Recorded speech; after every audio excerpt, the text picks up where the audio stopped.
in the pursuit of armed struggle was also a steel yes, and well, a degree of dedication and commitment that was very ruthless.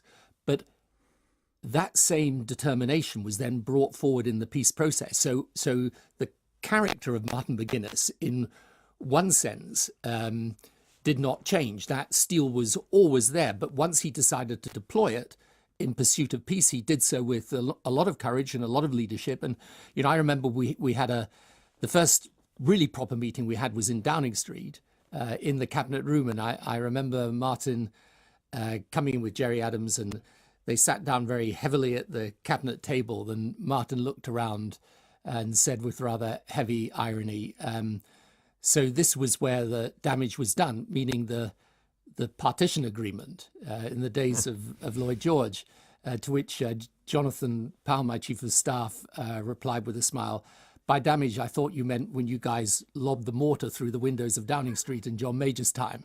And, the ice was kind of broken. And then we got on to have a discussion in which Martin was always the one who wanted to explain why, consistent with the principles of republicanism, now was the right moment for peace. And so this for him was not it wasn't an act of stepping back from what he believed. It was genuinely that he had come to see this, the troubles and the armed struggle, as something that was just causing misery for his people as well as the rest of the people of Northern Ireland and mainland Britain. And he therefore, once he'd come to his view that peace was the right way forward, he pursued it with a lot of skill and a lot of courage. And without him being, because he had the credibility within the Republican movement, without him being fully on side with this process, it would have never have happened. You're almost saying you've got to be a killer to do. I mean, after all, an awful lot of people were and remain to this day outraged at the fact that you were sitting across a table from a man who had murdered people. In the eyes of the British people, certainly he was a murderer, and you were sitting across a table negotiating with him.